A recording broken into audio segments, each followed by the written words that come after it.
Welcome back to another video on my channel. This week I'm going to be showing you how I take notes to revise for exams. Now, I actually luckily only have one exam this term. It's for my performance psychology module, so I'm going to be taking notes for that. Now, the way I like to do this is go through all of my lecture and reading notes that I have made with Notion, and I'm going to rewrite them on paper.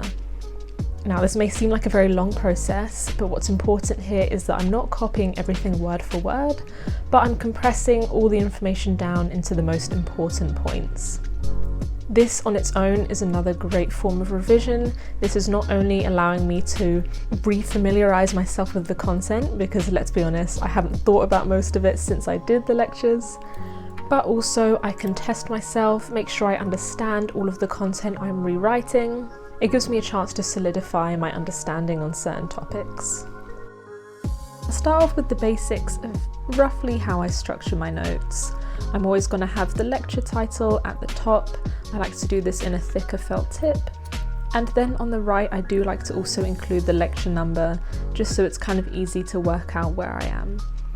From there, I'm then going to include a subheading in a pink fine liner that I'll implement quite a lot. Again, this helps section out information and is similar to how I structure my notes on Notion with lots of subheadings.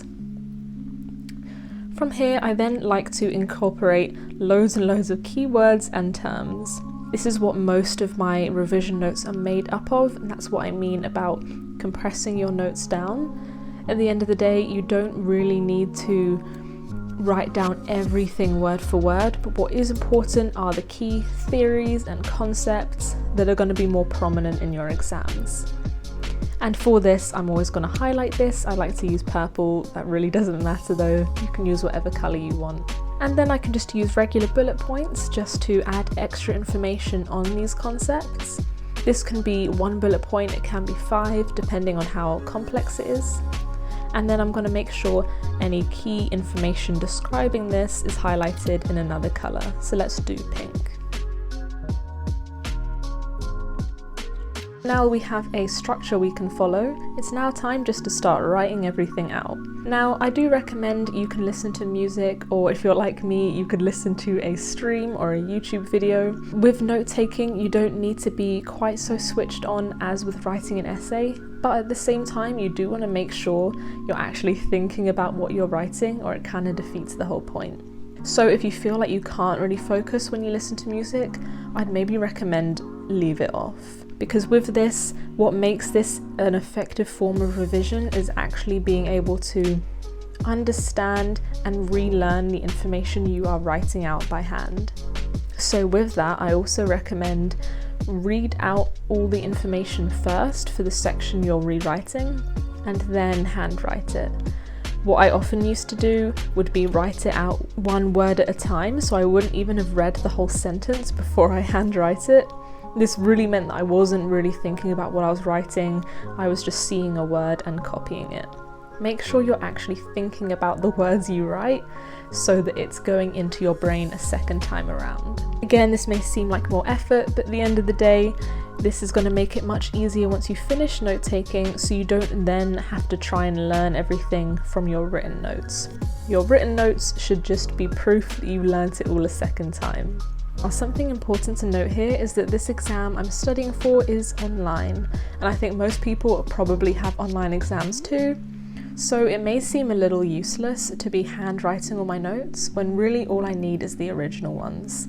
This is definitely true, and this is why I'm not handwriting every single thing I wrote originally, because that's kind of just a waste of time. Like I said before, what I'm doing is writing down the most important things to remind myself what they are, and so I just have a secondary database to look through info.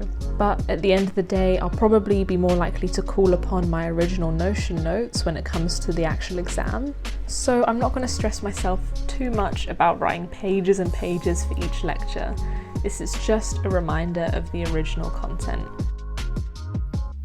And I do just want to give a reminder about making these quote-unquote aesthetic notes. I think it's really fun to play around with colours and highlighters and make your notes look really nice. It gives me a lot of joy and it makes me more motivated. But this is not the be-all end-all of productivity. You can make amazing notes that are effective in revising, and you can do really well in your exams without having these pretty notes. You're like, if you can't make attractive notes, then you can't do well in your exams. This is just not true. They are just a nice little bonus for you to look back on. Don't stress yourself out about that. As long as you are writing clear information that you can read and understand, that's what's important here. If you want to make them pretty too, then go right ahead. It's totally up to you. But that's it from me. I wanted to keep this video as short as possible, just giving you the real basics you need to start revising for your exams. But regardless of what technique you use this or a past video where I've discussed revision. What matters is you doing your best and getting the marks you deserve.